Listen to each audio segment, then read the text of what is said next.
can share VD with someone nice as you. VD is for everybody, darling, have no doubt that it...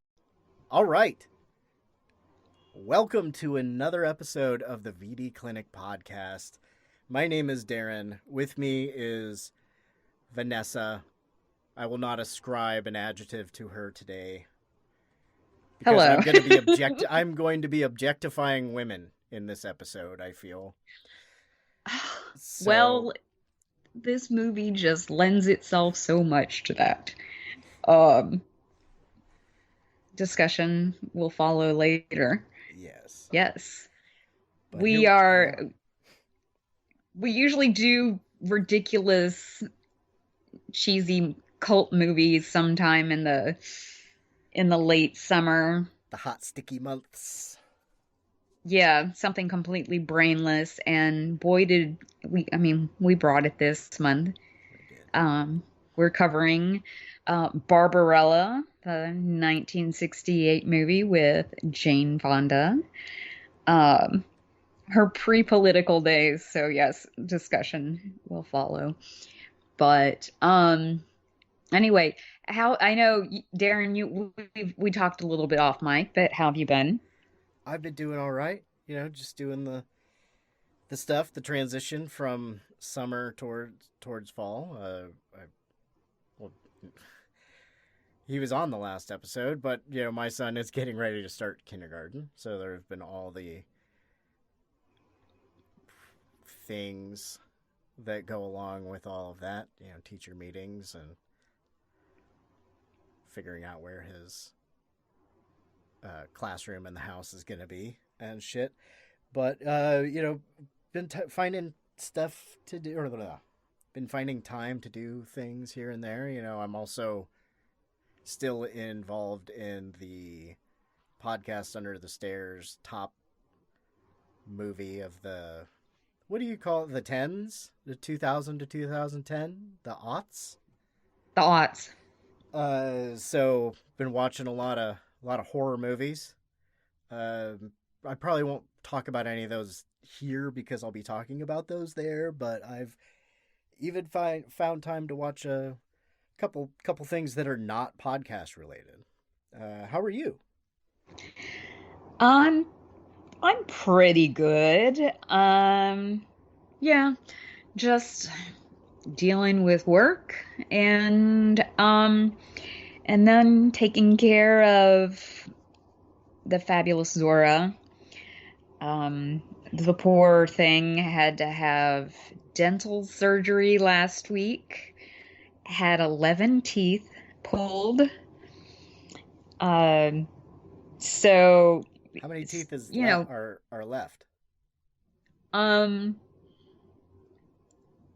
19. Oh, okay. Cats have 30 teeth. I did not realize there were that many. But that's what the vet said. But no, Zora seems to be, had a couple days where not so good, but was bouncing back pretty quickly. At least had a healthy appetite right away afterwards, and a lot of animals don't do that. And just so you know that it is not uncommon for, yes, hi there, we're talking about you. It's not uncommon for cats of Zora's age to have like that many teeth pulled.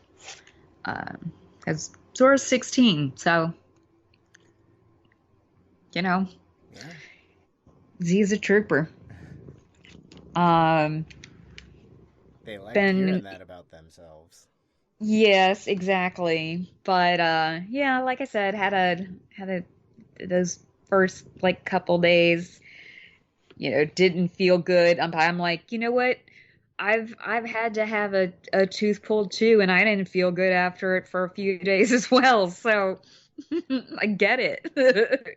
And I kept talking to the vet about that. I'm like, and he was like, you know, I wish more, patients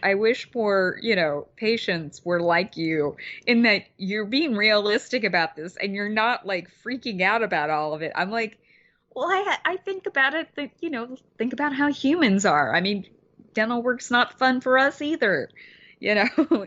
But and apparently from what the vet said is that, cats are much more resilient with this kind of thing than we are. So, Well, that's good. And they sound like they're yeah. doing all right. Have you gone to the Yeah. dentist during the pandemic? For you? No.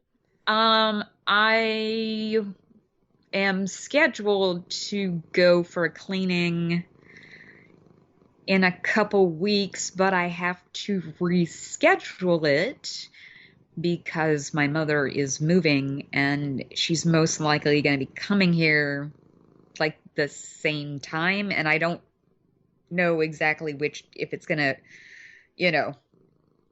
it's going to if it's going to be the same day or what, because I don't have the exact date of my mom coming here yet. So I'm like, yeah, I'm going to have to put it off at least a month because of that. Just because I'm like going to have to take a couple days off work and just to help her get a few things adjusted with her new apartment. So, yeah. I canceled mine because I had recently, well, I will say one of the movies that I watched for that thing, of course, one of the movies you would expect in a top 10 of the 2000s or the aughts would be 28 Days Later. So I watched that movie and then I was looking at my upcoming dental appointment and I looked up and the CDC at that time was recommending not going unless it was an emergency. Right. It wasn't. And I pictured that point in that movie where that wonderful Scottish actor that plays the dad who drives the cab in that movie. Yeah. Has it been a while? Do you know what I'm talking about? Brendan Gleeson. I do know who you're talking about, but I've forgotten the actor's name. Yeah, I believe it's Brendan Gleeson. And when he gets that drop in his eye, and that's it for him. Spoiler alert, but it's 20 years old. Edit that out if you want, David, but I think you'll agree.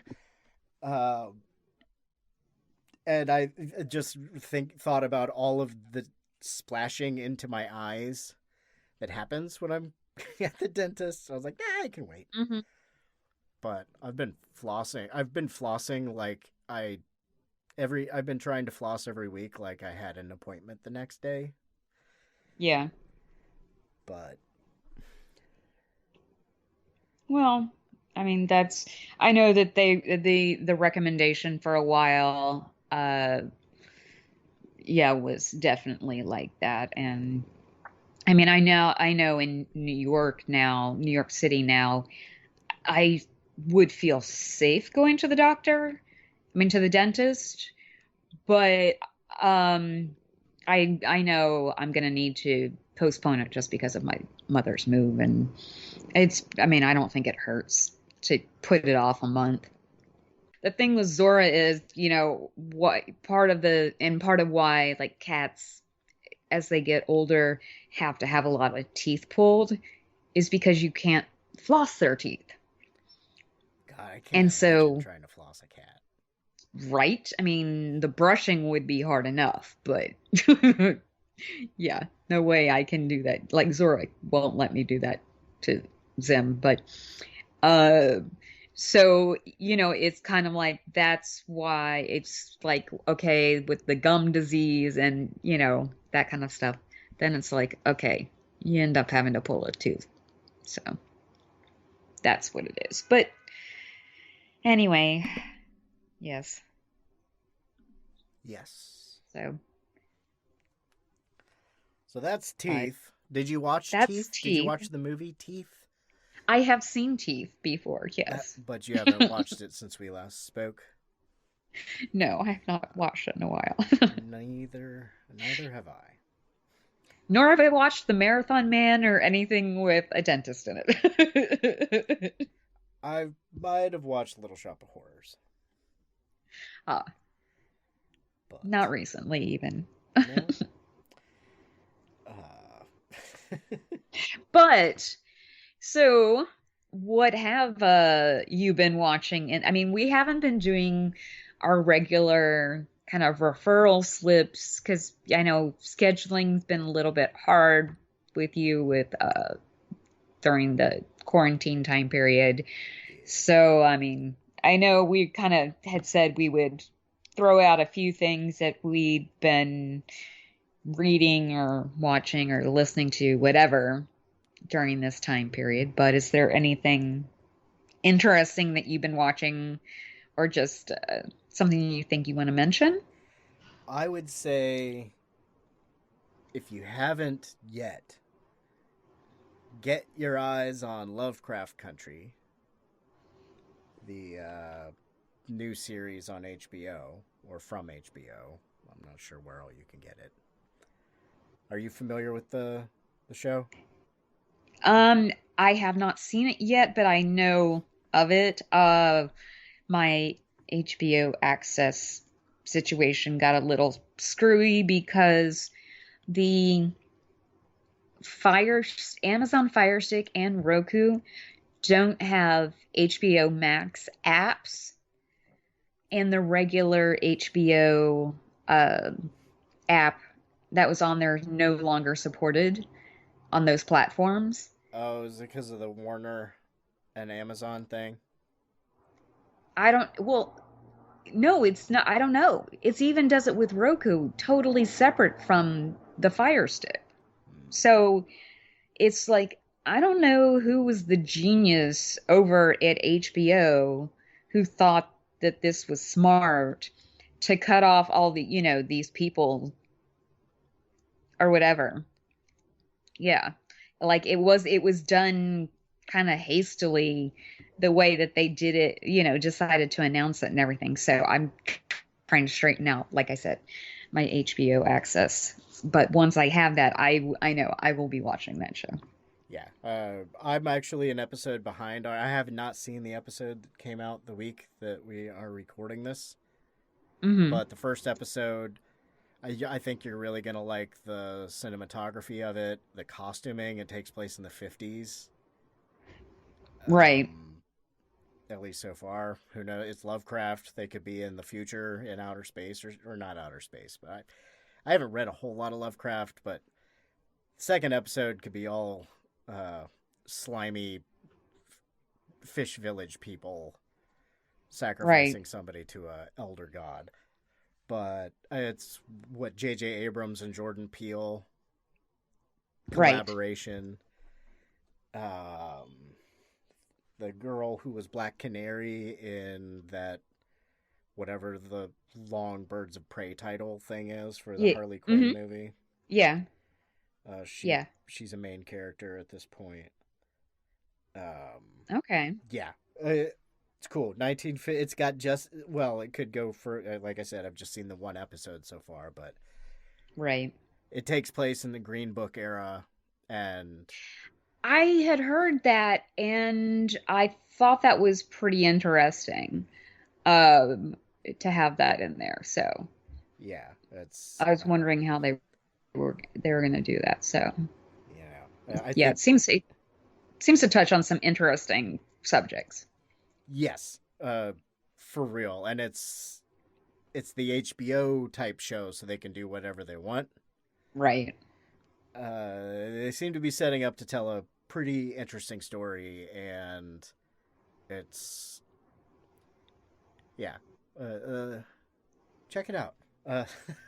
So I would say that Lovecraft Country. You know how I am not the biggest fan of many found footage movies, right? Unless they're just a straight up mockumentary of sorts. Mm-hmm. But I watched that Host movie that Shudder has. I don't know if you have access to Shudder or not. Yeah, I do, but I haven't watched that yet. Okay, the Zoom horror movie. I thought it was pretty cool. It is. I think it's less than an hour, or it's just over an hour long. Right. And they, of from what I heard, the collaborative way that they put it together, it seemed like a pretty cool idea going into it, and there's Mhm. some worthy jump scares and some cool little things that you're like, oh, it's a cool movie trickery, and yeah, that would be a referral slip, especially since it's so short. It's about the Yeah. length of a TV episode anymore. Right. Uh, Yeah. and I can't remember. Did you watch that underwater movie with Kristen Stewart? No, I wanted to though. I watched that, and the whole time I was ready to tell the movie to fuck itself. Right. But if you go into it, sort of like it's kind of like Underwater Alien with Kristen Stewart. Yeah. Okay. It's a couple other people that you'll recognize from things. Mhm. T.J. Miller, I think his name is the Mhm. comedian, Yeah. but not a whole lot of famous faces. And yeah, I would recommend that. I'm not like a big Kristen Stewart fan, but I don't hate her. You know? I think I like her in a lot of things, but I recognize that when she's on certain projects, she's not that good. She needs to have some good material to work with. You know what I mean? Mm-hmm. Like if you see her in Personal Shopper, I I haven't like seen that. that's Is that I is that a worthy? yeah, that's good. It's an indie film. Same director who directed her in what is that movie? Clouds of Saint Marie or something. I forget some Hmm. French name. Um, but I like her in those because again, they're indie movies, but and they're done by the same director, but so it shows she has a wider range than some bullshit like Twilight. I mean, bullshit. Twilight is bullshit. That's that's insulting bullshit. I mean, Oh, you know, like, it's funny that you should bring that up because I did want to say something that I noticed when I was thinking about Kristen Stewart movies. hmm But you were talking and I interrupted you. But I want to add that before you move away from Twilight.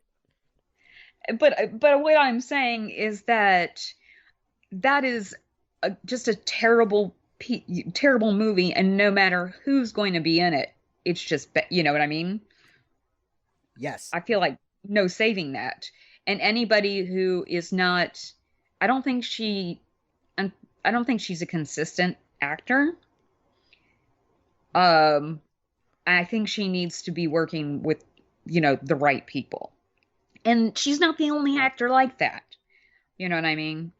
And I'll say it, yeah, I think she's hot, but especially when she's like showing her butcher side or her more androgynous side. Okay. I think you should definitely watch Underwater because she plays like an Yeah, engineer.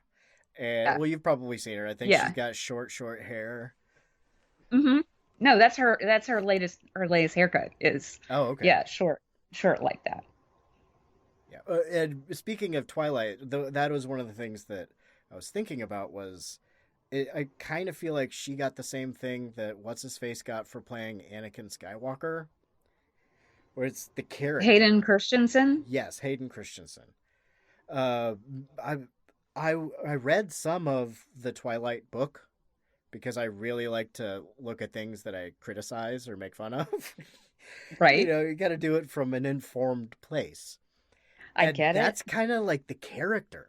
Like it's not that Yeah, she's a shitty, that's what I heard. yeah, like that character, and it is so much worse. Like how in the movies he's kind of like an abusive or is an abusive boyfriend, sort of Yeah. stalker tendencies and all this other weird shit. It is Right. it is even worse in the book. It's just like you're reading about an abusive relationship. Well, and And that's, and while we're on this, Robert Pattinson is a better actor than those movies too. There were right. so many people in those movies because unfortunately I did get roped into watching some of them because of friends of mine. I've seen Um, all of them. I have seen all of them. Okay, I admit it. Yeah. Unfortunately, I have seen all of them. But again, yeah. It's kind of like with Amanda and I think they all came out Mhm. during our time together. And you know how like Yeah, on your birthday you pick the restaurant that you really like but you don't crave all the time, but that your right. person you're with doesn't really like, but you're just like, okay, well this is about me. Those all came Right. out around her birthday every time they came out, late November. Yeah. Yeah. So it was Darren's going with me to see Twilight. First night, second night, something where there's all the squealing ladies. And Oh God. yeah, I've seen all the movies, but I've also seen all of them with the MST3K soundtracks. See, I'm sure I would enjoy it more. That is so I much more always fun. I only saw them at home, but I provided my own. And at least one of my friends that had read all of the books and was into that kind of stuff, she even at least recognized that the books were ridiculous, but she wanted to see the movies anyway, and she insisted on seeing all of them. She at least made fun of them with me. You know what I mean? Yeah, So it wasn't just like me like making fun of stuff and my friends looking at me like, shut the fuck up, Vanessa. You exactly. know? And it was easier because the riff tracks, the MST3K guys, that was all Amanda's idea too. So she's like, I know this is trash, but I'm still making you come watch it with me. Oh yeah, and admittedly, I watch plenty of trash. I know that. I mean, trust me. We might be talking about some later in this episode, but Might be. But um, anyway. but uh, but yeah, and those movies actually, there were other people in there that were like actors that have like legitimate careers prior to those movies, and I'm like, how much did you get paid to be in that? Because that must be the only reason you were in there, you know. Yeah. And you're putting in probably the weakest performance of your career. Yeah. But yeah, you get that. It's not exactly Harry Potter or Lord of the Rings money, but I bet Twilight money lets you make some artistic Well, choices with the rest of your life. I think probably by the second one, they were starting to do some of that. Yeah. Um, but yeah, our Pats. I thought he was good in Harry Potter. Speaking of Harry Potter, Um, who in Harry Potter? Robert Pattinson played a character Oh, that's right. called Yeah. Cedric. He was one of the first casualties of the Trump taking over Hogwarts storyline or whatever. Yeah, that's right. I remember now. Uh, but anyway, uh, yeah, I don't know. We talked entirely too much about Twilight. Or yeah, I don't know. edit, That's edit, okay. Right edit. now this is a little bit of a loosey goosey episode. Um, but I'm trying to think of something. The so something that is good, but to change the subject completely. On on Netflix, this came out, I guess, was it a couple months ago now? Um, Came out with this documentary called Disclosure. Have you seen it? No, the only disclosure I've seen has Demi Moore in it. And Michael Douglas. Yes. And Um, on the animated show Big Mouth, they made it into a musical. oh shit, that's right. I hope That's more of that show comes out soon. me too. But anyway, no, this documentary Disclosure that's on Netflix, I highly recommend. it's all about kind of Hollywood's depiction of trans people, and then it kind of delves into the impact of these Hollywood representations of trans people, and like how those have impacted actual trans people growing up, like Laverne Cox, for instance. The trans actress, she talks about like, okay, I remember seeing this movie or whatever TV show or this character at this time, and and just kind of talking about how it shaped her, not just wanting to be in the Hollywood industry, but also just kind of shaping of her identity to some extent. And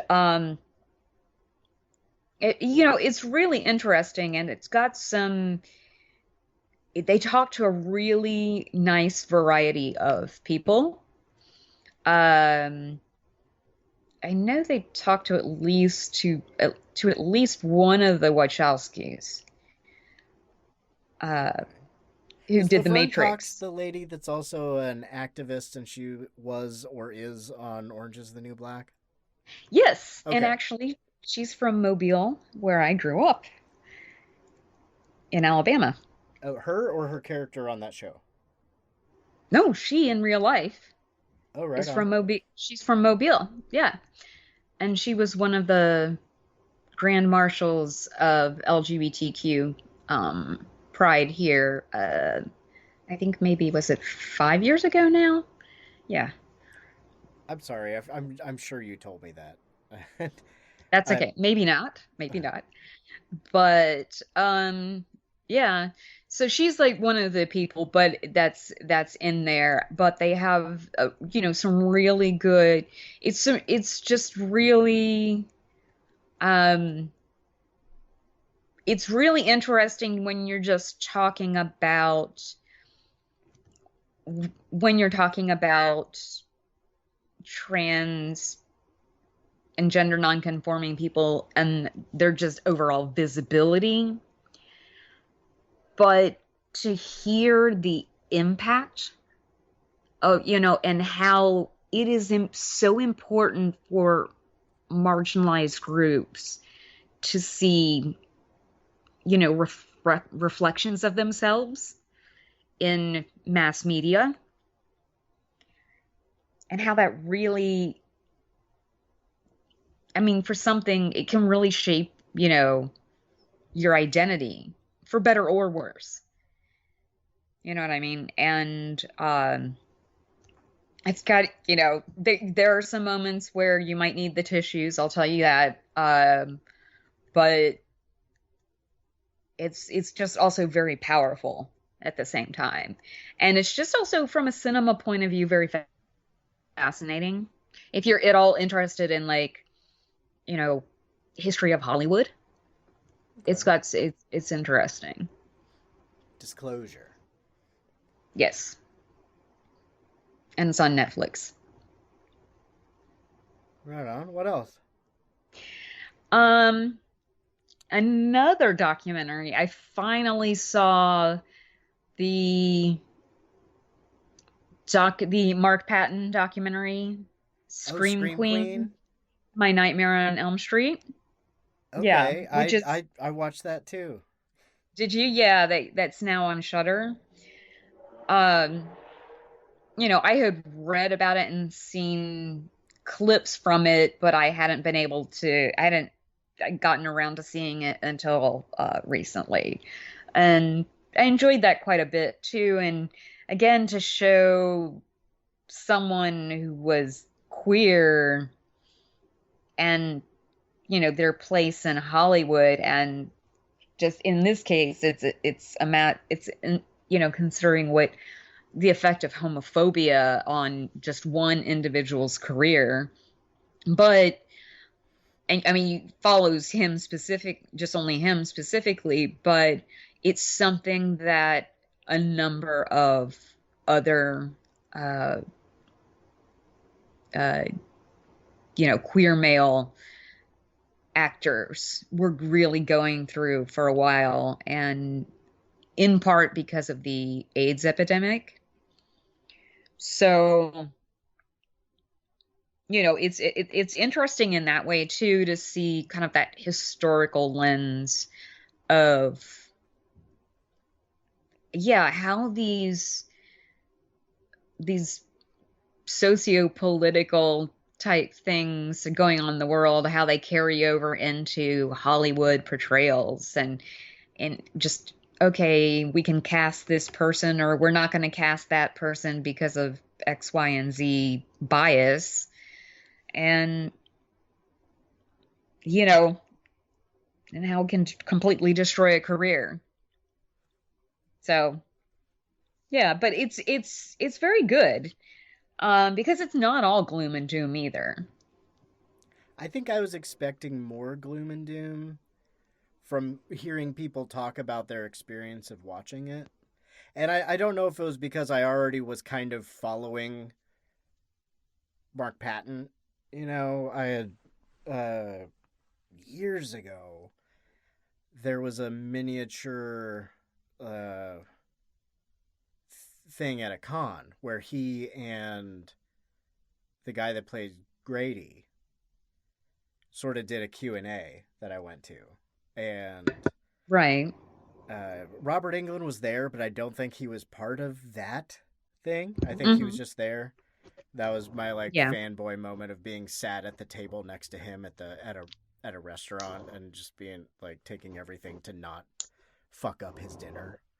Yeah. To keep myself to myself, and I did, and he appreciated that. But I never disliked of Nightmare 2, but after just seeing how they seem to have a really real friendship, he and Grady, or just at least a great camaraderie from the shared experience or whatever. But Right. just the way they talked about the making of that movie, I revisited it then, and ever since then it's it's joined part 1 and Dream Warriors as the ones, pretty much the only ones I really watch on the regular. Yeah, I have to go back and rewatch the movie now, the Nightmare 2. I just haven't gotten a chance to do that. So, because like I said, I only recently caught up with it. It's one of those that I saw, it came out on Shudder whenever, and I kept saying to myself, "Oh, I'll watch it later. Oh, I'll watch it later. Oh, I'll watch it later." And then finally I was like, why haven't I watched this yet? I mean, it was just like, that doesn't make any sense. So, yeah. But I like But the way he gets the moment or the conversation that he wanted or needed yeah. with that guy. Definitely Yeah. check that out. Yeah, I would have recommended that if it had come to mind as well. Yeah, I think it gives him a certain sense of closure, and that just gives him that element that he needs to, so he's like, okay, I now have this greater sense of serenity and I'm good. And you know what I mean? And so few people get that in life, and it's still not a perfect happy ending, but there's still something very happy about it. Yeah, I go along with that. He gives us reason to not feel sad. Right, exactly. Because, it's not that, I mean, sure, doesn't have that, he didn't have this big, long, extended, glamorous Hollywood career, but what he did have, he felt was meaningful, and he's still been able to make a life since then. A life where he's happy. Yeah. And a lot of people, once they're out of, once those acting jobs dry up, even if they don't dry up as quickly as his did, they still, don't get the quote unquote happy ending or whatever that he has. So he's doing it, in some ways doing better than others. There we go. And seems like he had a fun time when he could take the movie on the road, doing the Q&As and Yeah, doing of those course. events at clubs after cons and things, the Jesse dance Hmm. and stuff like that. Yeah. Yeah. We are True. not sponsored by Shudder, by the way, but they're doing something If right. you, as they say on Friday the 13th, if you want to sponsor us, though, Yeah, if you do, we'll take it. we would make a point to talk about you more. I know we have talked about them before, and I'm sure we will again. Um, Yeah. Yeah. So, and you know what? I can't believe, but I finally caught up with, and this is another one that I'm like, why has it taken me this long to see this movie? Grand Budapest Hotel. you hadn't seen that yet? No, and I was like, Oh, and I like Wes Anderson, but I was just like, why have I not seen this before? Like, it just, oh, how'd you yeah. love the costuming and shit in that and set Oh, decoration? that's just it. That's one thing I do always love about Wes Anderson is, but this one particular, yeah, there were so many different things. Even, I mean, look at the makeup jobs in there. Like Tilda Swinton's alone was phenomenal. Her old age makeup, Yeah, you know, but um yeah, and just to say that you're right, the set too. well, yeah, that's another thing that he's known for and everything. But Right. But Willem Dafoe in that movie. oh God, well, Willem Dafoe, I pretty much always like Willem Dafoe, even when he's playing the most despicable character. But I mean, the cast in it, you can't, I mean, it's just incredible. Uh, you know what I mean? There are so many good people in it.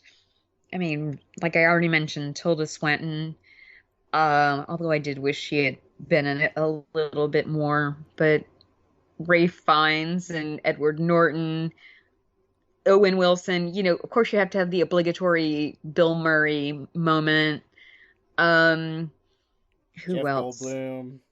Jeff Goldblum with his poor cat in that gets thrown out the window. Oh, right. Did he just throw my cat out the window? Like just as only Jeff Goldblum can say. Did he just throw my cat out the window? Harvey Keitel. Harvey Keitel. Um, Fisher Stevens even had a little part. Oh, I'm sure. Um, Forgot about him. F. Murray Abraham. I mean, yeah. Jude Law. Oh yeah, that's right, Jude Law. Uh, Yeah, I mean it's just Saoirse Ronan. yeah, and we And, didn't even think to say Adrian Brody. oh, thank you. I was just going down the list because it's like there are so many people in that you're just like, okay, that person, that person, that person. I mean, you have multiple Oscar winners and nominees in it. You know, Yeah. most of the cast has either won or not been nominated for an Oscar at least once. Whenever we do Wes Anderson marathons, because that was another director that Amanda always made sure we saw in the theater when we could. Hmm. That was one we saw in the theater. But that whenever we do the marathons, usually you'll see it in the early early part of the lineup with Royal Tenenbaums and Life Aquatic and Right. Moonrise Kingdom. Mm-hmm. Those are those and this are the ones we tend to watch if we don't do them all. I still don't really care if I ever see Darjeeling Limited again. That movie was not for me. Yeah, I didn't see that one. It might be I've different. seen all the others, but the like Grand Budapest Hotel and then Darjeeling Limited, I haven't seen. I'll probably see it just to say I've seen it, just out of being a completionist. But yeah. But still, like I said, I'm like, why? Just really? Why did it take me so long to see this? I really can't recommend it enough because it has so many good things going for it. Maybe you were really busy in 2014 or 2015. What year was that? I guess. 2014? 14 or 13.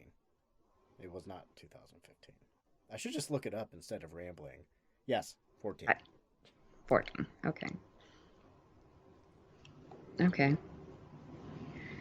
So, yeah. I think I've mostly been, during this whole time period, just kind of, I've been doing a lot of catching up on things. Mm-hmm. Probably catching up on more like, okay, I've got to, then I rewatch certain things just as, it's almost like comfort food.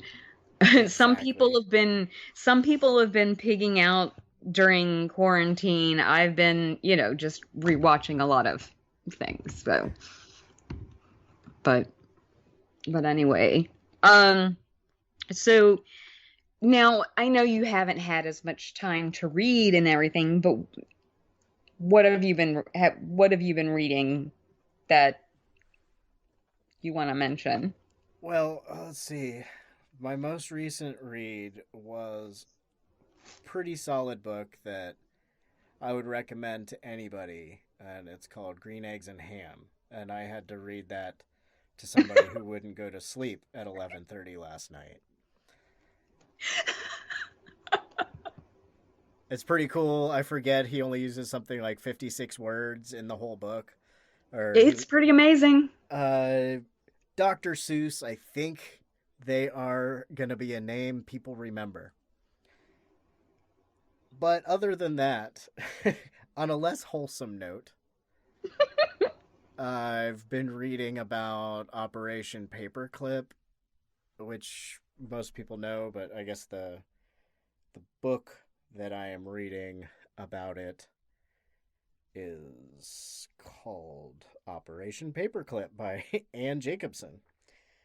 And I've been reading a little bit. These are books that I've been working on for months, just a little bit at a time. And it's material that's a little heavy to just read a whole bunch about, like Rise of the Warrior Cop is another book that I'm reading by Bradley Balco. I just got done with the Kennedy era of police brutality. So I'm taking a bit of a break from that. And for just a little bit of fun, I've been reading a book called Raven Rock. And that is about the contingency plans that the American government, well, most governments, but the American government started working on how to save itself in the case of something like a nuclear war. It's the evacuation plans and locations away from blast zones and the chain of command. It's kind of how we got the line of secession and all these other weird things. It starts back. It sort of circles back around, but it starts back around Truman, the time of Truman, and yeah, it's talking about people that thought that they were important aides to presidents and stuff that didn't even know that there was a plan because they weren't involved, and shit like they were not giving spaces to wives, but like 100 secretaries and just all this fucked up shit. I think after the semicolon of Raven Rock is like our government's secret plans to save itself and let us all die. Yeah. But I checked the books out to make sure it's not a what's his fucking face? I forget his name. The guy that used to be on Fox that yells a lot. InfoWars guy. Alex Jones. Yes. I'd rather it be a more credible author than Alex Jones or the left-wing version. But, I mean, Operation Paperclip is pretty easy to research nowadays. Right. The stuff that they didn't destroy. But that's interesting. It goes into how the Nazi scientists are part of the reason why we had the MK Ultra program later. And, so, depending on which way you want to go, you can read about Nazi scientists being brought over to America to do stuff like the space program and other things like that. Or the Lorax is another one by that Dr. Seuss guy that I read yesterday. Well, so funny you should bring up MK Ultra. Because one of the things I was going to recommend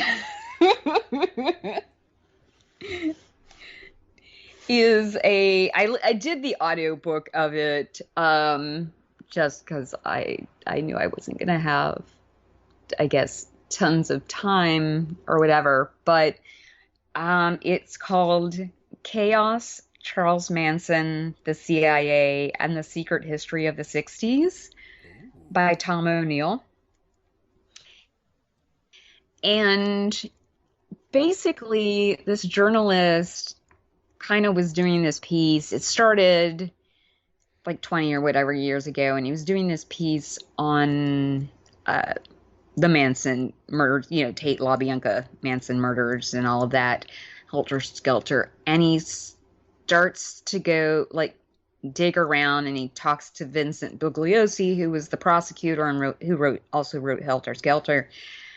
And then there were all these kind of questions that started coming up, and it's like, seems like the Helter Skelter defense or motive and all of that to those Tate LaBianca murders may not actually be true.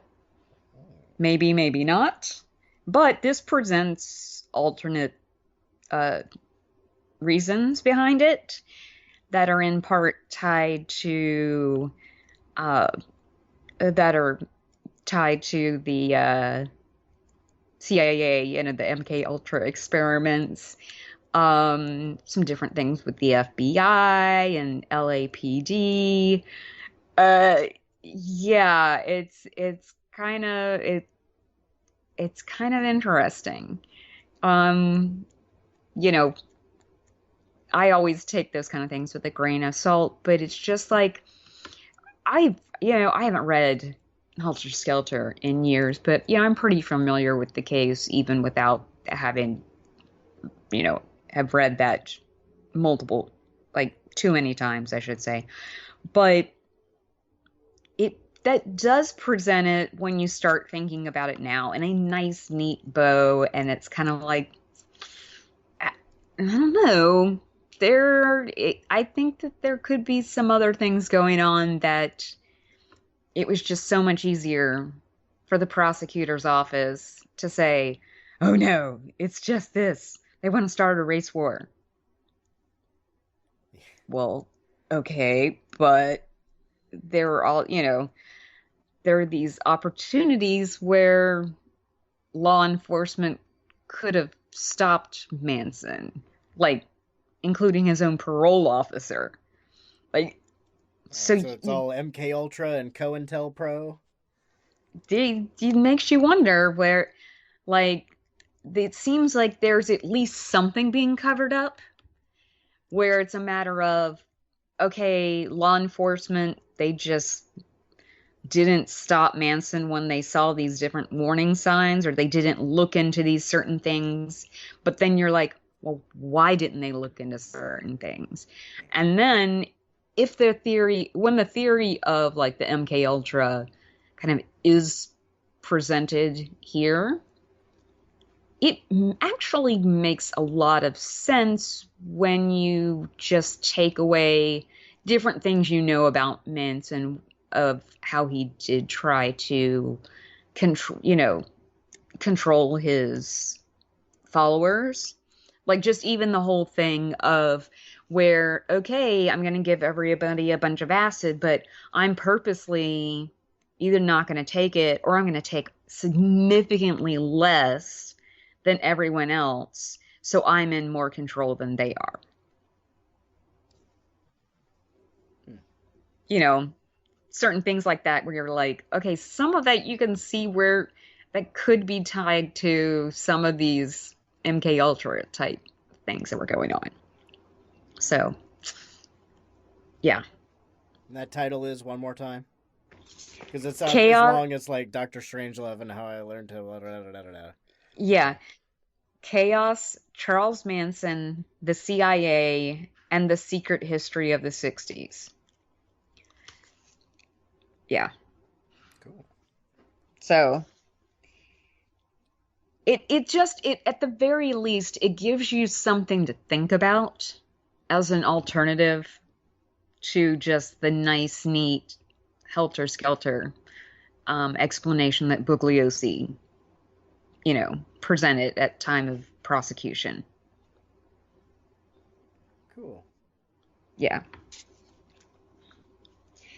And then I just started today. Again, I'm doing the audiobook because I'm trying to read, but some of these things that I've had to read, I've been doing the audiobooks because it's once I'm getting into I'm doing a lot of nonfiction reading.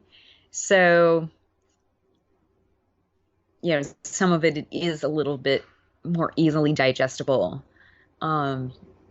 And just time-wise, a little easier for me to do the audiobook. But I just started that, and I hate to do Oprah Book Club books. I'm not that person.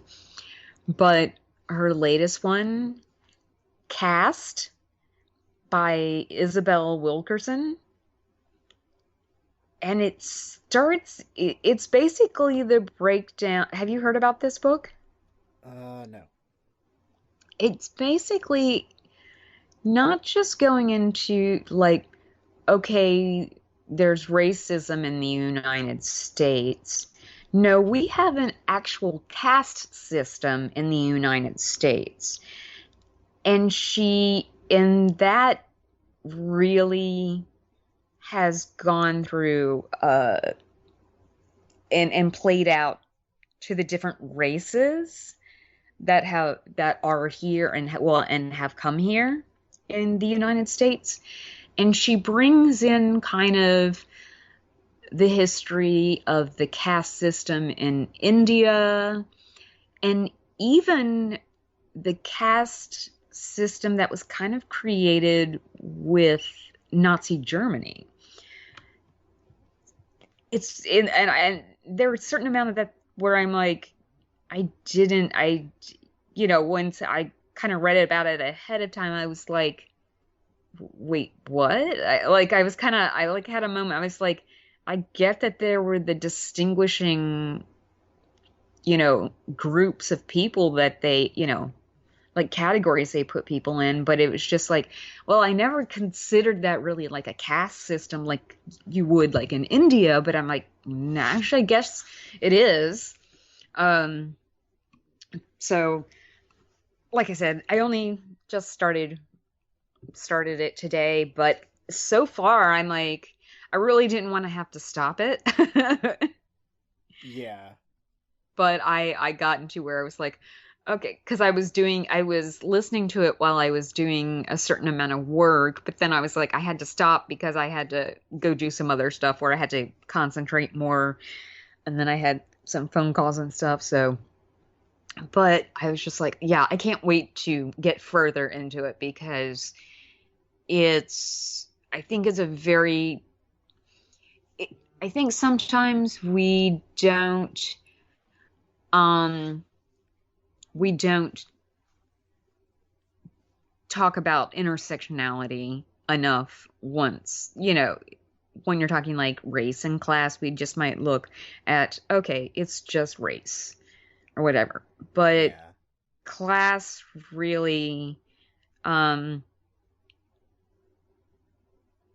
you know, definitely intersects with it and, doesn't, it can be separate too, but definitely there's an intersection in this. And one thing, just even that she, points out with it is that the definition of whiteness in this country has even changed over time. You know what I mean? Because at one point, the Irish weren't really considered, or Italian weren't considered white, because they were not white Anglo-Saxon Protestant.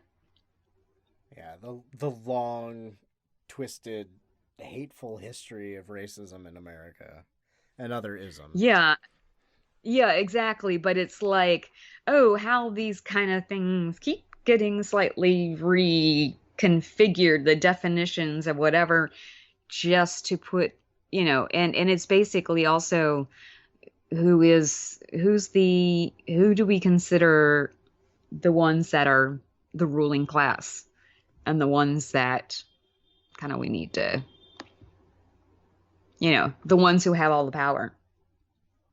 And of course, yes, like I said, some of that is based on money, but there are all these other qualifiers outside of that. Interestingly enough, that a certain amount of privilege. Yeah, But that sounds like it's called caste. yes, CASTE. Yeah, because I was thinking another kind of. I thought it might be about not exactly the same thing, but I was picturing a caste that's like a barrier over the body, Mm-hmm. and I figured that could be a metaphor somehow. Yeah, but caste like the caste system in India. Huh. I wonder. Well, maybe Amanda's reading that, or maybe I've seen the cover somewhere. She's been getting so many books from the library and Mm-hmm. digitally. Because I don't know, she. I'm not sure where she finds the time, but she reads like a beast. That's because you're busy reading Green Eggs and Ham and the Lorax. Well, a lot of the time, Not to say that she isn't, but there was a long stretch there where every time I asked if I could read him a book, he said no, only mommy reads to me. I'm like, well, but fine. But now that he wants books read to him when mommy's been asleep for 2 hours, I'm not so shitty, am I? She is better at reading books, but I don't know. Anyway, enough about that. Don't want to no, add too I much. mean, I've been reading other things and actual physical books, I promise, but I There's think nothing it's wrong with an probably, audiobook. It's all well, right. yeah, it's still a real book, in a way. But I guess it's probably about time for us to take a break, and then when we come back, we can talk some Barbarella. Barbarella, something, something. That song's been stuck in my head all fucking day. Ba-ba-ba-ba-ba. Oh, Barbarella, Barbarella. Sorry, it's sad that I can do that. More of that on the other end of this break. Okay. Hey, Andrew. Hey, Maddie. Do you like horror movies? I sure do. Well, did you know that most horror movies are inspired by real-life horror? Really? Like what? Well, take The Shining, for instance. That's based on Stephen King's real-life addictions, or The Purge, which could be our country any minute now. Oh, and The Strangers, which is based on a real-life murder. People should be talking about these things. Hey, guys. Oh, hey, Producer Michael. Hi. Well, I hate to break it to you, but somebody already is. It's you. That's right. We are Friday the 13th, the podcast where we talk about horror in real life and horror in media, all from an LGBTQ perspective. Because we gay, y'all. We are proud members of the Legion Podcast Network, and we can be found on iTunes, SoundCloud, Stitcher, or wherever your favorite podcasts are found. And follow us on Facebook, Twitter, and Instagram. Come along with us on this crazy journey, and as always, Get slayed.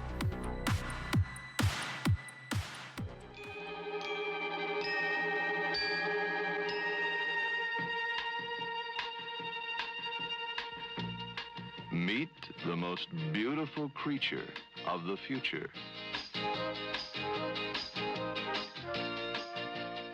Her name is Barbarella, and she makes science fiction something else.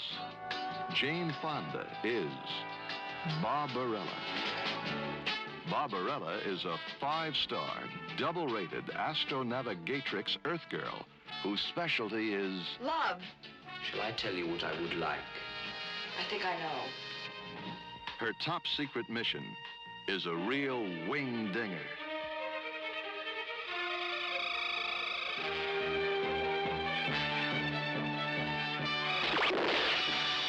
I got him.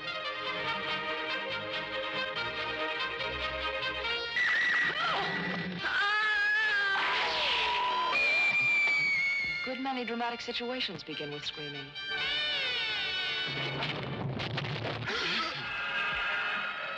Aswita Sonja! Aswita Sonja! Could you hand me a garment? See Barbarella do her thing with the nice angel, with the warm, friendly Iceman, with the cold, evil Black Queen, Hello, pretty. with the charming hand-to-hand Romeo.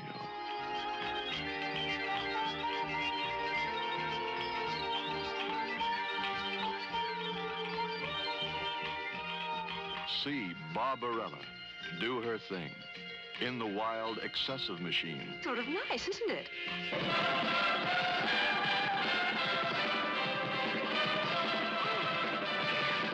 In the biting birdcage, in the chamber of dreams with Barbarella.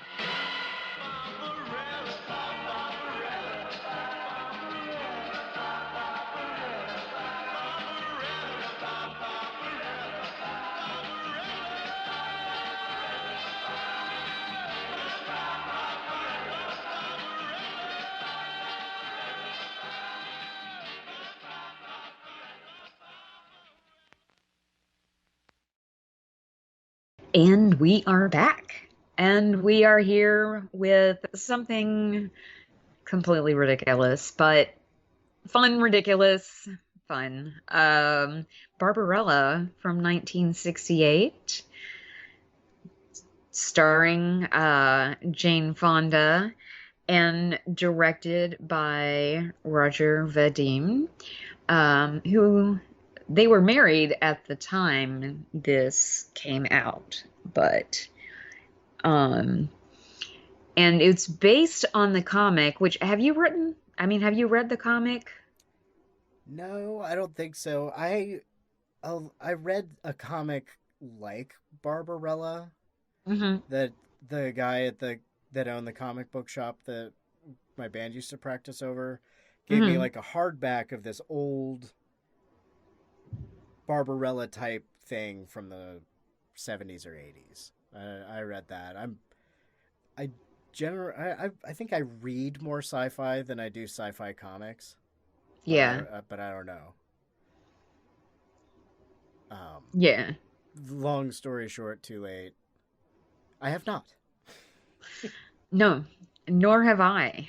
Um, yeah. But and it's interesting because if you look at the like writing credits for this, it's like got so many people that worked on it because it was like, oh, this scene was rewritten by that person. Oh, this one was written by that person or whatever. But anyway, one of the people who gets like screenplay credit is Terry Sutherland. And you brought up earlier something that another movie that he worked on. Dr. Strangelove. He was the one of the writers for Dr. Strangelove, the movie. Really? Yeah. Yeah. So there you go. He was also one of the writers for Easy Rider as well. Oh, cool. Yeah. I feel it. So I don't know. kind of It's been a while interesting. since I've watched that. I like Easy Rider, but I feel like it might be a little long for me to just throw on. Yeah. Gotta Yeah, I make think I always plans to do watch kind of Easy Rider. feel like that I feel like I need to have I feel like it needs to be trimmed down a little bit in length, even though I like it. But that's another movie entirely. Yes. Yeah. When people start doing road trips again, people will do Easy Rider on a podcast somewhere. Perhaps. But this movie, in addition to Jane Fonda as Barbarella, we've got John Philip Law as Pygar, Anita Pallenberg as the Great Tyrant, Milo O'Shea as the concierge, or as he's also known, Duran. And oh my God, his eyebrows need their own credit in this movie. His He's always weird had big torture eyebrows. machine that we'll get to later needs its own credit. Well, that too, but his eyebrows have always been, very pronounced, but they kind of seem like there's something else in this movie. Yeah. Then infamous or famed mime Marcel Marceau. Infamous. Like, what did he do? Don't ruin Marcel Marceau for me. He mimed killing someone. He mimed shooting someone. Mimed playing dead. No, famed so mime. Marcel Marceau is not canceled. Okay. No, famed mime Marcel Marceau as Professor Ping. And the interesting thing is he's dubbed in this movie. He can't even catch a break.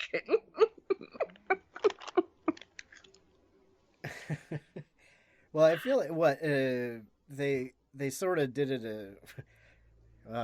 in more ways than once. They kind of did it Italian style in this movie. Didn't everybody do their voiceover? Is that how it was shot, or is that just how it sounded? There were some of it where like Anita Pallenberg was dubbed by someone else too. I don't, and then also there's also, and the other person I'll mention too is Doug Hemmings, who plays Dildano. He was in Deep Red and Thirst, so he's been dubbed before too. So, but this is, Vadim is as French, so, and you have a lot of people in this that were French, so it's kind of like, yeah, I feel like some of it is cobbled together with the dubbing, like a spaghetti western. Although I did hear that she did her own overdubbing in the French version. Yeah, because she speaks French fluently. Yeah. Oh, Jane Fonda. I probably saw 9 to 5 and then this. Yeah. But I saw this pretty early on. Yeah, I was going to ask you because I know you mentioned when I brought this up at the end of last episode, you mentioned that you had seen it before, but how old were you when you saw it? Oh, I was at one of the best ages to first see this movie. I was probably 12 or 13. Probably 12 the first time I saw Barbarella. I found it on a tape on the shelf in my house. And I don't remember what else was on it. It was one of the, you could usually fit 3 movies on a tape, maybe. Right. It might have been Barbarella, Caveman, and something else, knowing my dad. But I watched it, and I probably stole the tape. It was, I don't know if there are different versions of the edits of this movie. Do you know? Because the version I saw then and the version I have now, there is the tasteful nudity. Mm-hmm. Which really grabbed me as a 12-year-old viewer. Yes. But I stayed for the story. This is a weird fucking movie, though. Yeah. I hadn't seen it in a long time, but yes, I watched it a lot in junior high and high school. Yeah. Yes. I wasn't quite as young as you when I first saw it, but I remember seeing it. I remember running it, I guess, on VHS, because I knew the band Duran Duran named themselves after Milo O'Shea's character in here. Yeah, which is what Durand. Durand, as they have to say it. The Durand. And actually, the band Duran Duran, which I did post the video up on our group Facebook page yesterday, they did do an album and song called Electric Barbarella about a love doll. Yes. All right. I did not check it out yet. But Yes. I remember you doing that. I've been having too much fun with that main theme song. Just sort of The music in this is like the swinging 60s, like, like... Yeah, a lot of hip twisting and finger pointing when you dance kind of music.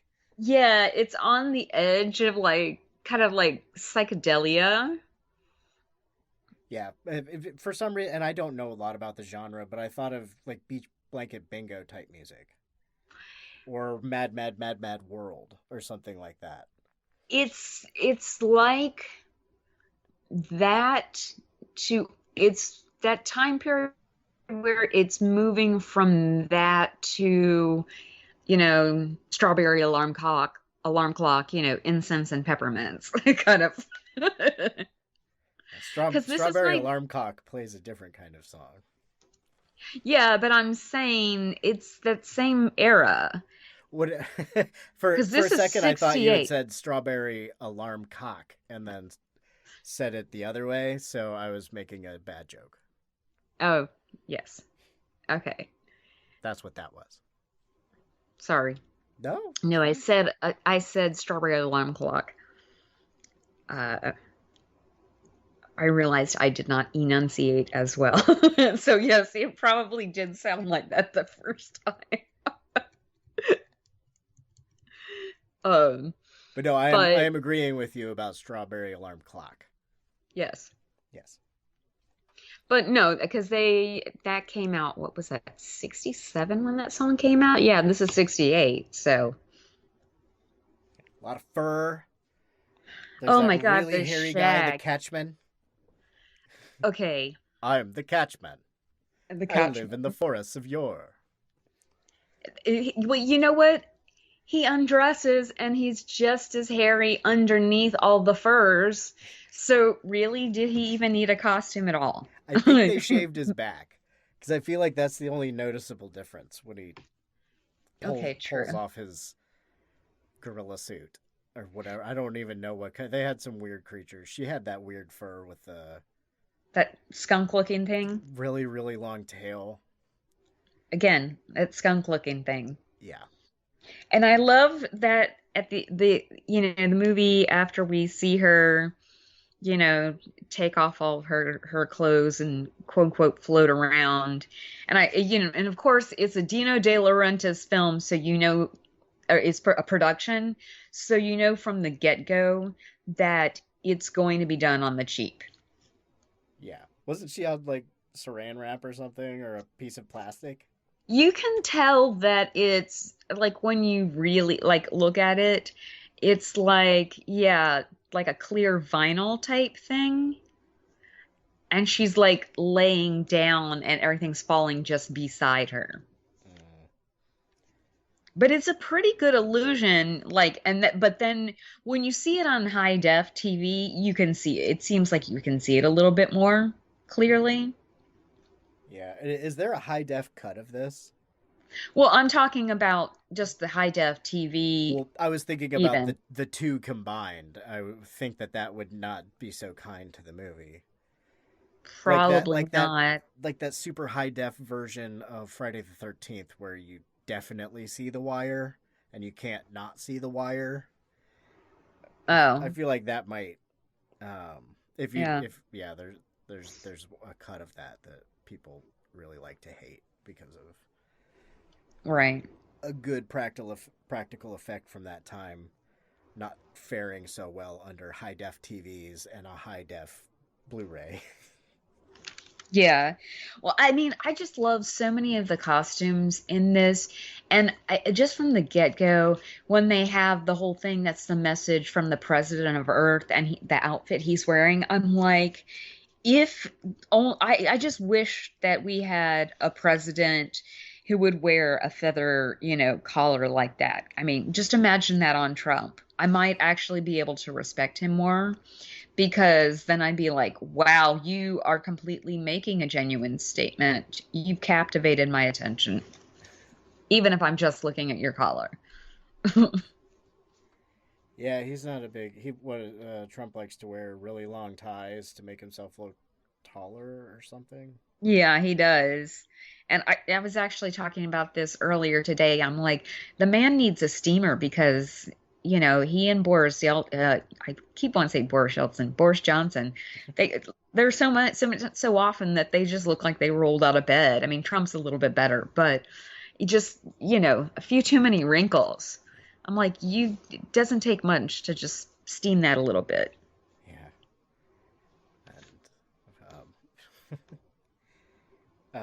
But speaking of the president in this movie, what does he say? We borrowed these weapons from the Museum of Conflict. Yeah. I was like, yeah, it's a very 60s movie with the way they talk about stuff. In that way, and the way that it approaches sexuality. What is, the people, except for the horribly unfortunate poor who have to have real sex, we take these pills and hold hands for a second. Like, that's the civilized way to do it. And actually, I was going to get into that because it's not just a 60s thing. It's a 70s thing too. Because, and I'm fascinated by this whole futuristic representation of how we as human beings have sex and how the civilized people do it versus just the commoners, I feel like that's a plot point in Brave New World also. Well, yeah, but I mean, I'm talking about what comes to mind for me is, and I hate to say the director's name, but this movie does have some interesting points, is Woody Allen's movie Sleeper, which takes place in the future. And again, they have to have a machine that they get into, except that one's called the Orgasmatron, which I love that name. And I kind of wish the machine here that, Duran Duran uses. I wish it kind of had that name, because I don't know. It didn't seem to have a really good, then the machine's name didn't have a good ring to it to me. Yeah, But I don't even really remember. He talked about what the machine did more than what it is. yeah, he didn't give it a really good name, and I'm like, he needs a really good name. I typed down piano sex toy murder machine. Yeah, that's kind of what it is. That was one of my notes. 'Cause I figured that had to get talked about. Of course, we were going to talk about the machine like that. But this concept of, no, like how you have sex, like, oh, only savages have sex that way. The civilized people, and he points out that, oh, the poor people have sex that way. That's the other thing. Not just the savages, it's the poor people have it that way. So it's almost equating like poor people as being quote unquote uncivilized. Yeah, old fashioned.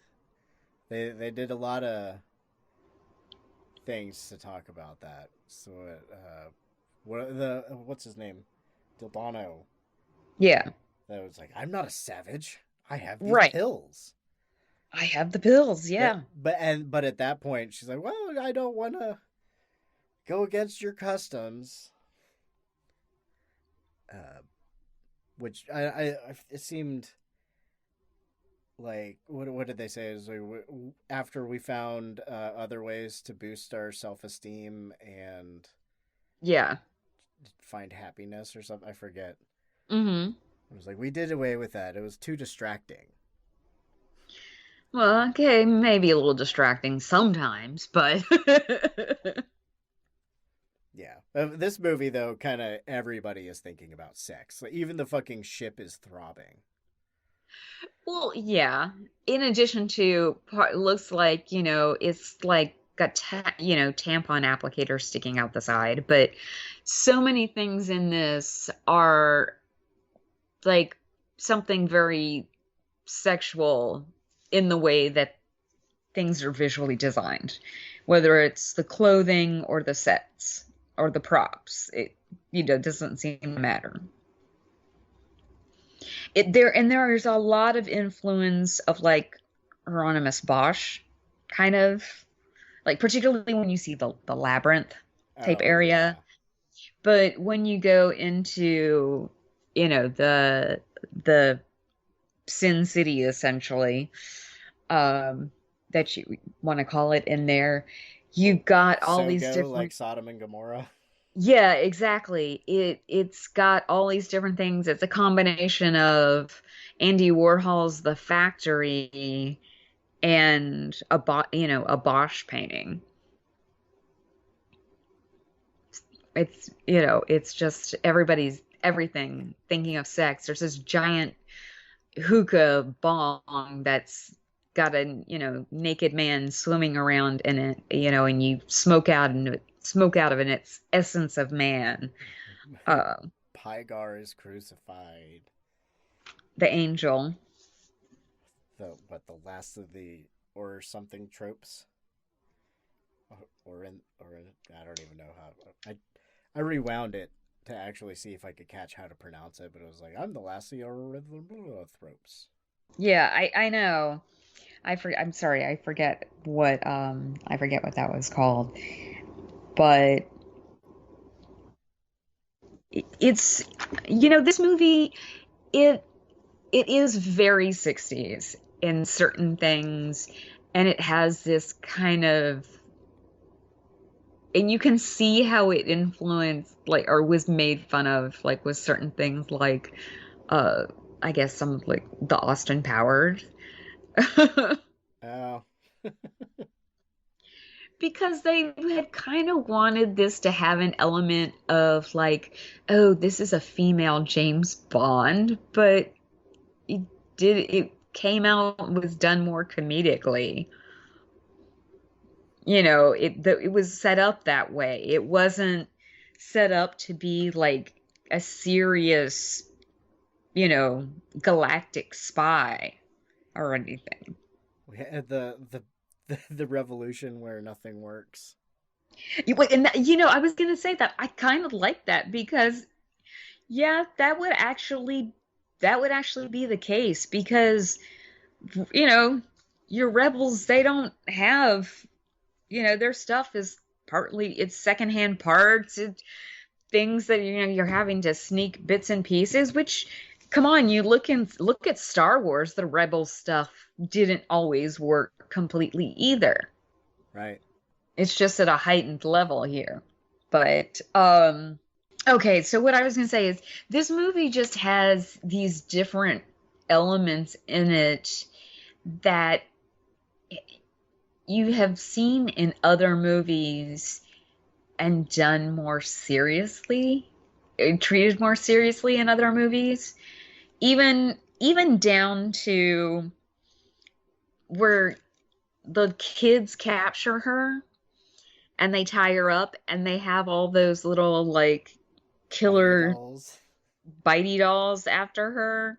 Like, those kind of things are done seriously in, what, I don't know, what was that horror movie? Was it Dolls or was there another one?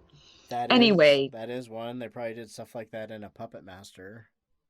Yeah, but it's stuff like that where it's not, it may not have been done as tongue-in-cheek or as campy as, or just outright comedically as this one.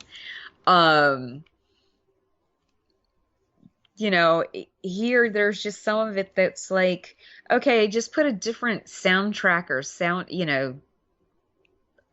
sound effect behind it and you've got a different movie. But it's just, and I think that they had even there were like, I think what actor was I reading that they had, it's someone else that they had in this, someone else they had in the role of Dildano, and he had filmed a bunch of scenes, but they decided, oh no, we want to go in a more comedic route, so they scrapped all of his scenes and brought in David Hemmings. Oh. And I'm like, okay. I mean, I get you could have done some comedy, but it didn't have to be quite this, whatever. And I get these moments of one thing that they interjected with making her like so klutzy and stuff. Their reasoning for it as far as the writers go is because, she comes from a time where she wouldn't have to, deal with combat. But I'm like, I don't know about that. Still, would that really make you klutzy? I would think that it would be more if she was weightless, more like if she was weightless for most of the time, and then she was dealing with gravity. I would buy that more than people don't fight. I know that, and I read that in a couple different places. I mean, I know IMDb being one of them, which you can take that with a grain of salt. But I read it in some other places, and I was just like, I don't know if I agree with that. I mean, the weapons are in a museum, so I get that the weapons are in a museum and maybe being klutzy with those, but you're talking about her just basically walking, like. And I don't know, maybe, trying to like, hand-to-hand combat, maybe she's not good at that, but you would think she would have to, I don't know, if she's considered the top aviatrix or whatever they call her, you would think that she would be trained in a little bit better. Yeah, the president of the whatever Republic of Earth or whatever they say doesn't seem like they've thought things out too much. I mean, we do find out the real motivation behind their being so desperate to send someone on this mission. Right. But yeah, I would totally buy it more being that she spends 80% of her time floating around taking off her clothes. So she would have trouble taking a sharp turn when walking or something, something like that. Right. Right.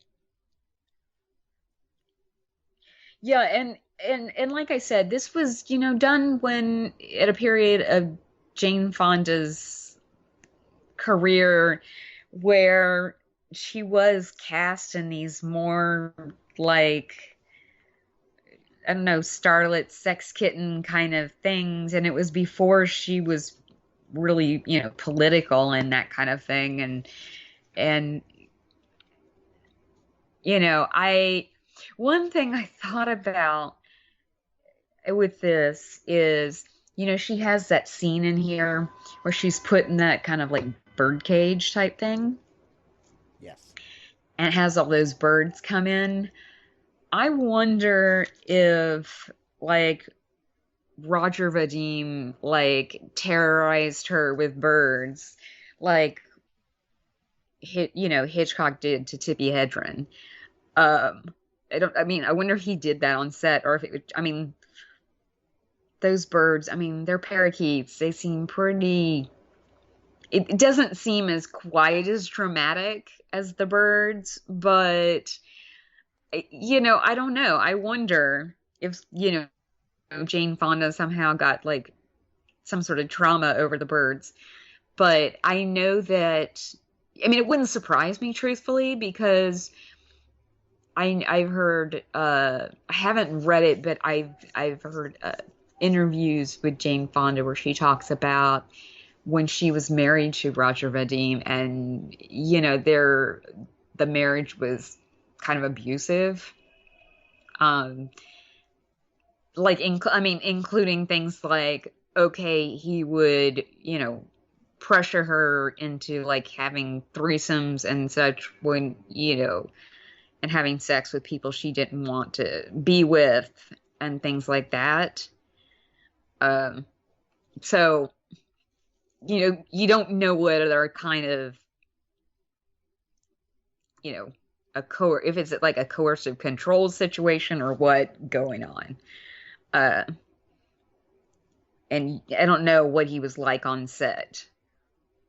Well, it looks like she was married to him the shortest amount of time out of anybody she's been married to.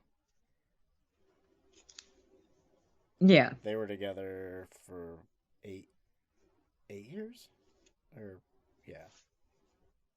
65 to 73. Yeah. So, I don't know. It's just one thing I thought about watching it this time, because it's probably been a few years since I'd seen this movie. And when I say a few years, I'm, not quite 10 years, but I don't know, maybe more than 5. And her biography, I think, came out in the last, was it 3, 4 years or something? I don't know. Somewhere along those lines. Yeah. But it's just something I thought about when I was watching it this time around. It's like, I wonder if she got traumatized, like if he traumatized her on set at all with the birds and everything. Because you hear so much about how Tippi Hedren, like what Hitchcock did to Tippi Hedren. Of course, Hitchcock was also a next level, just bananas with some of his things, but yeah, I don't know. It had been probably at least 10 years since I saw this. Yeah.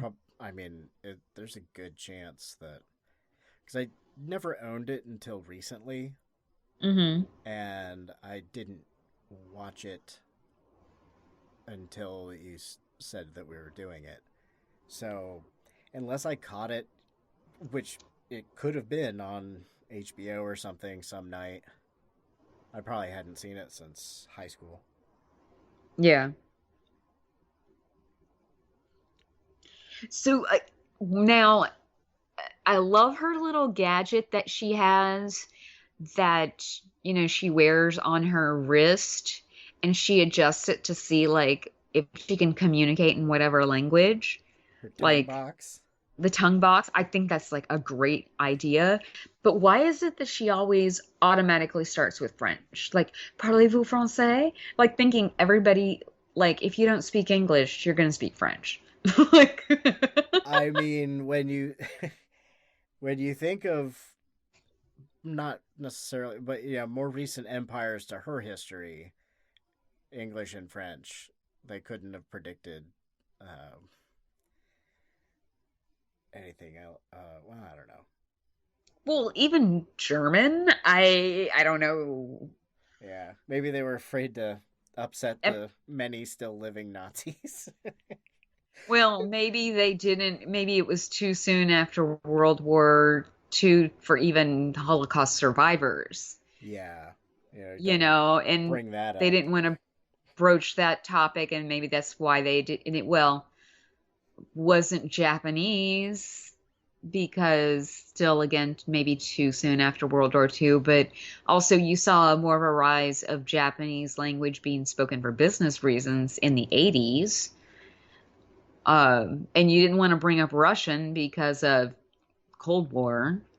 Yeah, and she speaks French fluently, like you said, so that would Well, probably be a natural second. Hello, parlez-vous français? well, I mean, and Vadim is French, and I think this probably, it seems like a lot of the cast and crew are French. One thing that speaking of crew, that I found interesting, the director of photography was the great grandson to the Impressionist painter Renoir. Oh, neat. I wondered that, but I wondered if that's just my narrow knowledge of the French. But I have no idea if that's a common last name.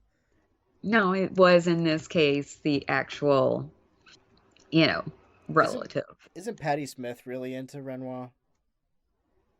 I do not know. She talked a lot about a French painter in her autobiography. Or was that Just Kids? I've read that, but I don't remember. Or maybe Rimbaud? That might not That's even a be French. that's a right. No, he's a writer, but I think she did talk about him. I don't know. I haven't read that in ages. Anyway. Yeah, me neither. Sorry, I keep derailing you. No, that's okay. That's okay. So they're how many times ago descendant? Just grandson. Okay. Yeah. Quite an eye. Yeah. Interesting set pieces.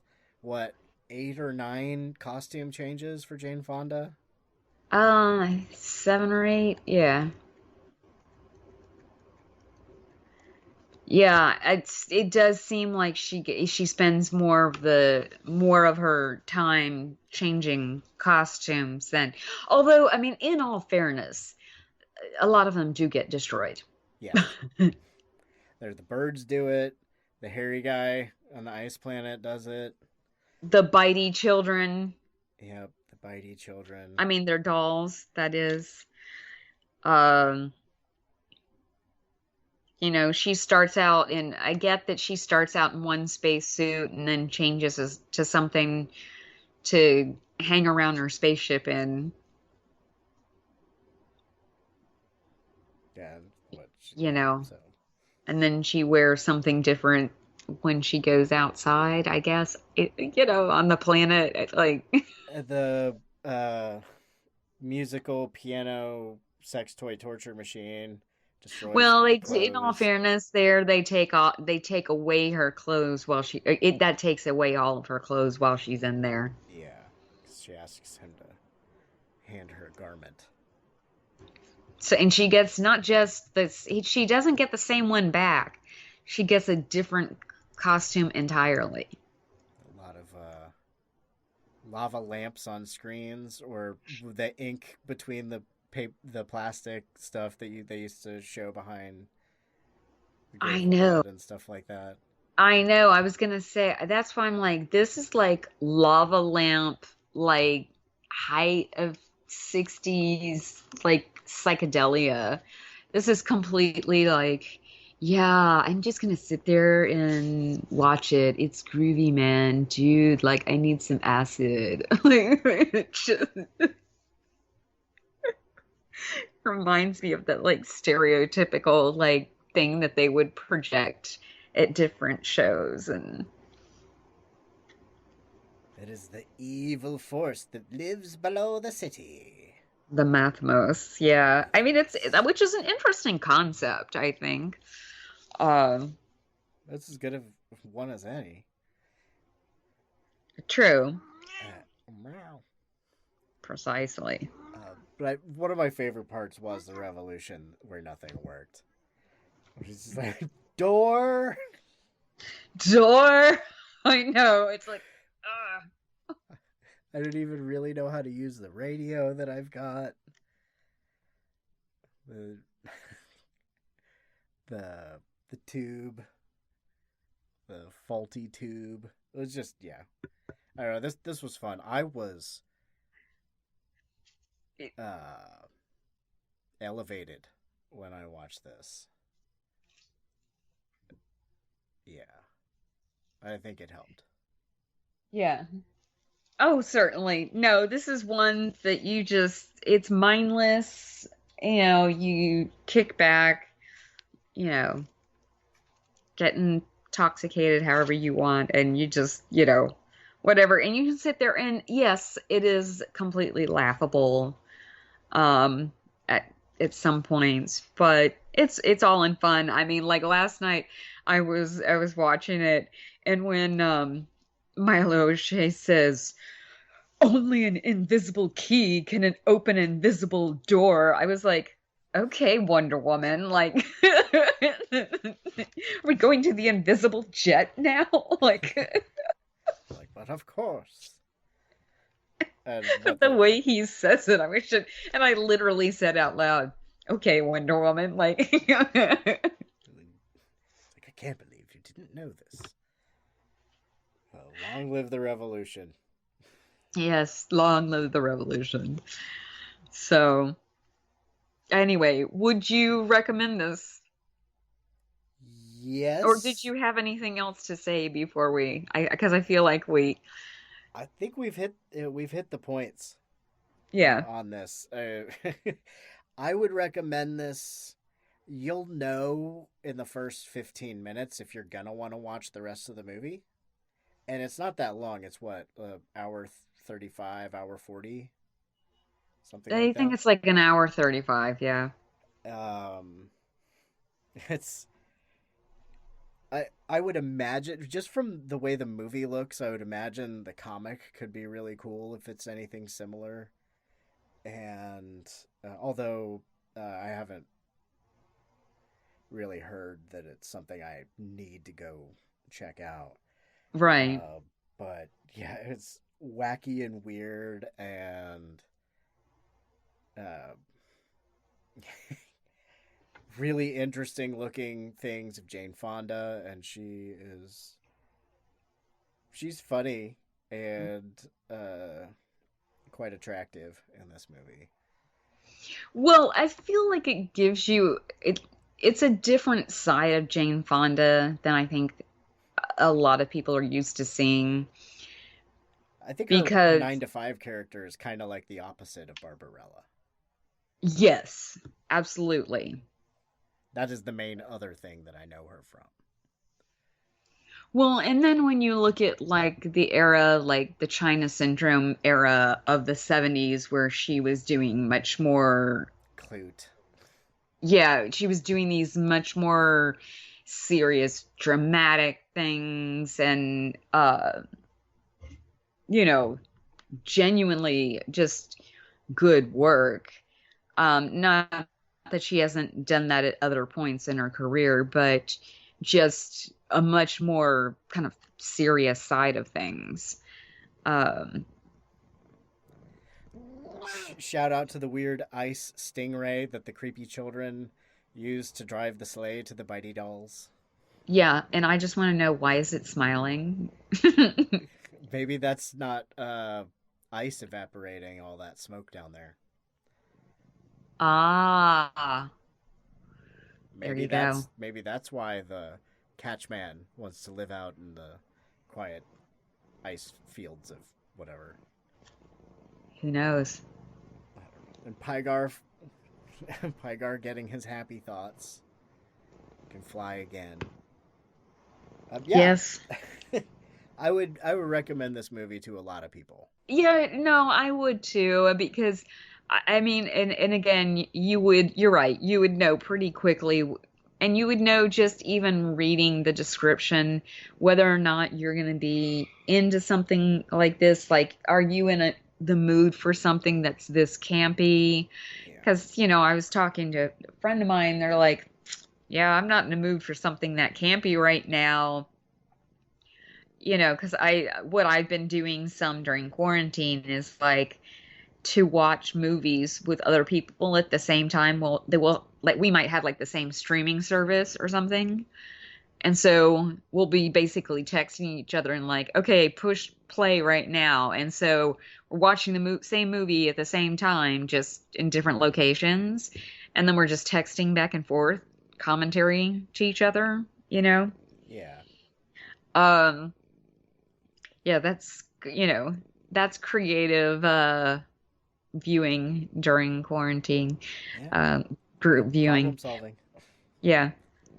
Social distancing, your movie watching. But it was kind of like I did it to one of my friends and they were like, yeah, I'm not in the mood for something like this right now. Maybe later, but yeah, not right now. And I was like, unfortunately, I was like, I gotta watch it tonight. Because I mean, I could have done this without watching it again, but I was just like, no, it's been a while. I knew it had been a while since I'd seen it, so I wanted to just refresh my memory. I forgot about a lot of this movie, so revisiting it was a lot of a lot of it was like a first watch.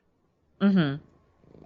But I just to make sure that I didn't spend the whole time talking about how much of a crush I had on Jane Fonda when I was 12. I watched it twice. But yeah, I've got a lot of documentaries and stuff like that I just keep not having the energy for at the end of the day. Mm-hmm. So, some campy was good. Yeah. Good. So yeah, good call. Good suggestion. Oh, great. So, Darren, now the big question is, have you decided what we're going to be doing next month? Maybe. This is all contingent on never making someone do something that they really, really, really don't want to do. Out of mutual respect for each other. I can't remember. We had sort of a request. I was having a conversation with our friend Lance from the Horror Returns.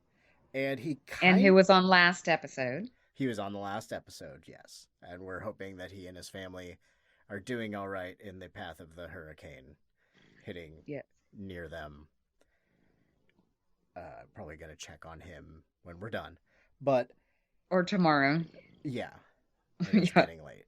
He's probably in bed if he can be asleep. But it's sort of a request, but you can say no. It's been a while since we've done a TV show. But I was thinking maybe we do an episode or two of The Boys and read a comic or two of it. So we could leave it as we are going to do something with The Boys comic and show. That way we can figure out the thing. How much. But that's only if you're into the idea. No, like I said, I was trying to figure it out, but I was just kind of talking about something that would be fun to do on a show. And he said, The Boys, you guys. So. Yeah, I mean, I'm up for it. Have you seen the show? No, I have not. And you've not read the comic, and you are not the biggest superhero person. No, I'm not. Okay.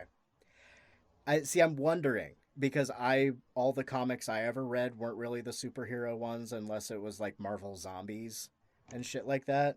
Mm-hmm. But I like the show quite a lot.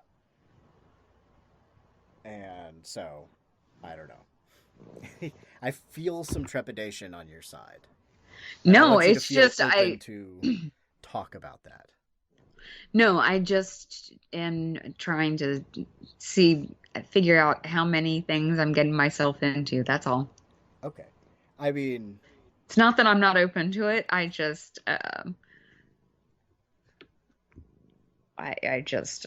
trying to figure out the amount of work involved. That's all. Yeah, no, that's all good. How about we just do the first comic, the first part 1, or anyway, we'll do something with the boys. We're either going to do some of the show or some of the show in the comic book. How about that? That leaves it for us to hammer it out. I don't think anybody that isn't interested in reading the comic will read it and be like, "What the fuck? I thought you guys were going to talk about that." Right. And yeah, the show's pretty available, and yeah, Simon Pegg's in it. I think it will create some interesting conversation. Okay. There's some yeah. I don't know. That's just what came to mind. The other thing I feel like you would be into even less, and we can always do that some other time. So that's what I thought. I am gonna go ahead and read some of the comic, even if you don't, so I can always interject shit if we just talk about the show. Yeah. But I thought one of the better ways to be able to read something is to make it sort of a homework assignment. True. So it's a bit of a selfish pick on my part, but the new season is just getting ready to start, and they just announced that season 3, Jensen Ackles from Supernatural and probably other things is gonna be on there. So I think a decent amount of people that listen to this show might be either revisiting the show or going on with season 2. So it just came to mind. And, okay. But I wanted to preface it with you not feeling like you had to say yes, because I did have a backup idea. So that's what we're doing. Something to do with the boys. Okay, that's fine. All right. Yeah. Thank you, everybody. I think we have found the end of this episode. Thank you, everyone involved. Yes. Thank you, Darren, as always. Thank you, listeners. Thank you, anybody that gets a hold of us at VDClinicPod on Twitter, Instagram, Facebook, gmail.com. Yeah, I don't have anything else to say. Well, I guess, do you have any podcasts or any other projects coming out anytime around now? I do not.